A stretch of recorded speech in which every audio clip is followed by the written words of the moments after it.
Chapter 5. Turning a New Leaf. My mistress being dead, and I once more alone, I had to look out for a new place. About this time I might be a very little, shaken in nerves.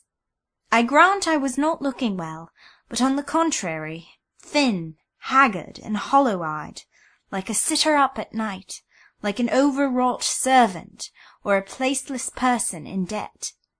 In debt, however, I was not, nor quite poor, for though Miss Marchmont had not had time to benefit me, as on that last night she said she intended, yet after the funeral my wages were duly paid by her second cousin, the heir, an avaricious-looking man with pinched nose and narrow temples, who indeed, I heard long afterwards, turned out a thorough miser, a direct contrast to his generous kinswoman, and a foil to her memory, blessed to this day by the poor and needy.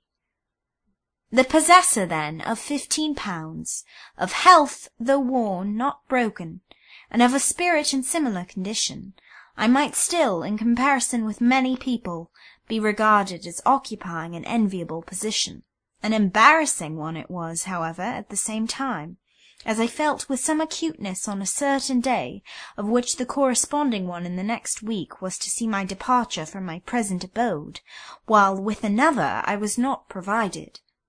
In this dilemma I went, as a last and sole resource, to see and consult an old servant of our family, once my nurse, now housekeeper at a grand mansion not far from Miss Marchmont's. I spent some hours with her. She comforted, but knew not how to advise me. Still all inward darkness, I left her about twilight. A walk of 2 miles lay before me. It was a clear, frosty night. In spite of my solitude, my poverty, and my perplexity, my heart, nourished and nerved with the vigour of a youth that had not yet counted 23 summers, beat light and not feebly, I am sure, or I should have trembled in that lonely walk which lay through still fields, and passed neither village nor farmhouse nor cottage. I should have quailed in the absence of moonlight, for it was by the leading of stars only I traced the dim path. I should have quailed still more in the unwonted presence of that which to-night shone in the north, a moving mystery, the aurora borealis. But this solemn stranger influenced me otherwise than through my fears. Some new power it seemed to bring. I drew in energy with the keen, low breeze that blew on its path. A bold thought was sent to my mind. My mind was made strong to receive it.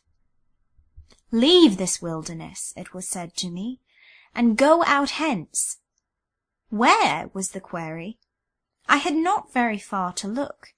Gazing from this country parish in that flat, rich middle of England, I mentally saw within reach what I had never yet beheld with my bodily eyes. I saw London. The next day I returned to the hall, and asking once more to see the housekeeper, I communicated to her my plan. Mrs. Barrett was a grave, judicious woman, though she knew little more of the world than myself. But grave and judicious as she was, she did not charge me with being out of my senses, and indeed I had a staid manner of my own, which ere now had been as good to me as cloak and hood of hodden grey, since under its favour I had been enabled to achieve with impunity, and even approbation, deeds that, if attempted with an excited and unsettled air, would in some minds have stamped me as a dreamer and zealot. The housekeeper was slowly propounding some difficulties while she prepared orange rind for marmalade, when a child ran past the window and came bounding into the room. It was a pretty child, and as it danced, laughing, up to me, for we were not strangers, nor indeed was its mother, a young married daughter of the house, a stranger, I took it on my knee. Different as were our social positions now, this child's mother and I had been schoolfellows, when I was a girl of 10 and she a young lady of 16, and I remembered her good-looking, but dull, in a lower class than mine. I was admiring the boy's handsome dark eyes, when the mother, young Mrs. Lee, entered. What a beautiful and kind-looking woman was the good-natured and comely, but unintellectual girl become! Wifehood and maternity had changed her thus, as I have since seen them change others even less promising than she. Me she had forgotten. I was changed too, though not, I fear, for the better. I made no attempt to recall myself to her memory. Why should I?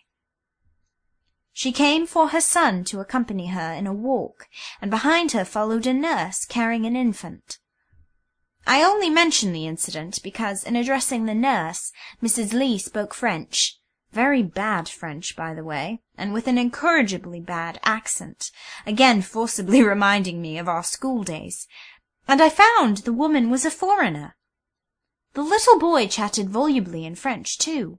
When the whole party were withdrawn, Mrs. Barrett remarked that her young lady had brought that foreign nurse home with her 2 years ago, on her return from a continental excursion, that she was treated almost as well as a governess, and had nothing to do but walk out with the baby and chatter French with Master Charles, and, added Mrs. Barrett, she says there are many Englishwomen in foreign families as well placed as she.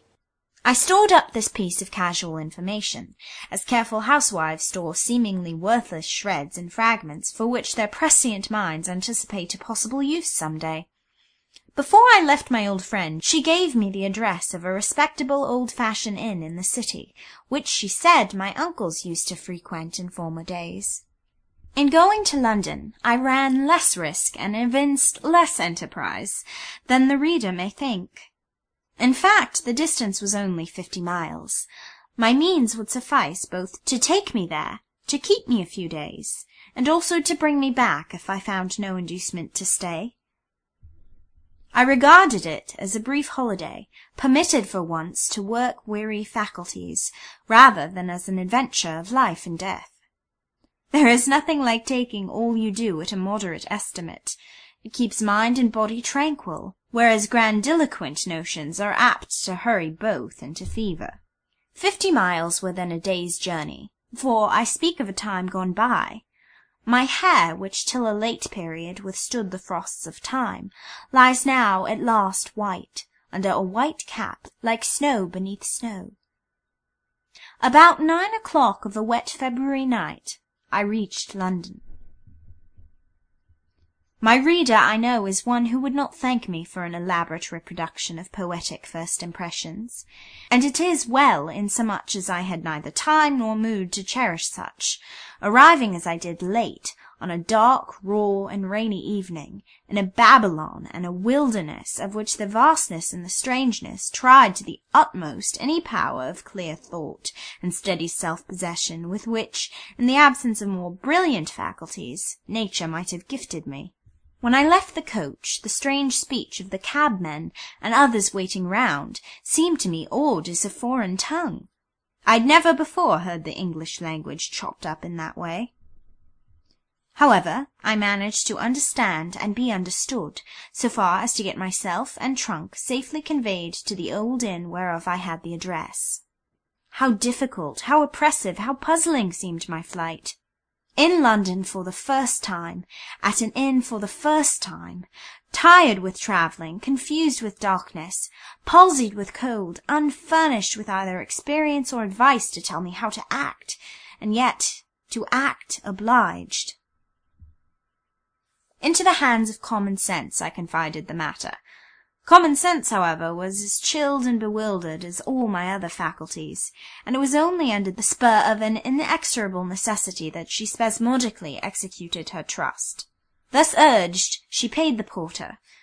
Considering the crisis, I did not blame her too much that she was hugely cheated. She asked the waiter for a room. She timorously called for the chambermaid.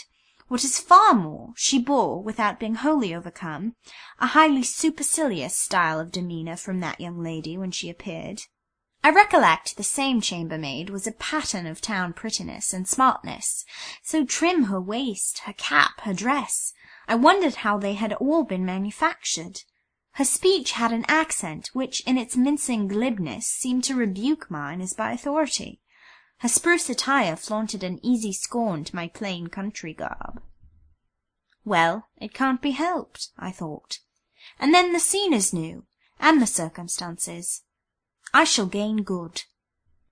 Maintaining a very quiet manner towards this arrogant little maid, and subsequently observing the same towards the parsonic-looking, black-coated, white-neckclothed waiter, I got civility from them ere long.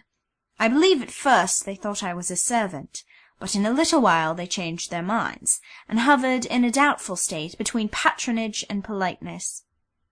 I kept up well till I had partaken of some refreshment, warmed myself by a fire, and was fairly shut into my own room. But as I sat down by the bed and rested my head and arms on the pillow, a terrible oppression overcame me.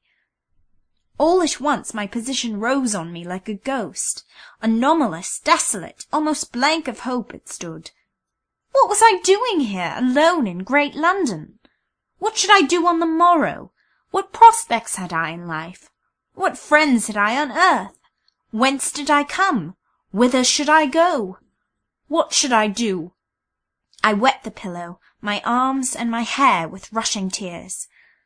A dark interval of most bitter thought followed this burst, but I did not regret the step taken, nor wish to retract it. A strong, vague persuasion that it was better to go forward than backward, and that I could go forward, that a way, however narrow and difficult, would in time open, predominated over other feelings. Its influence hushed them so far that at last I became sufficiently tranquil to be able to say my prayers and seek my couch. I just extinguished my candle, and had lain down, when a deep, low, mighty tone swung through the night. At first I knew it not, but it was uttered 12 times, and at the 12th colossal hum and trembling knell I said, I lie in the shadow of St. Paul's. End of chapter 5.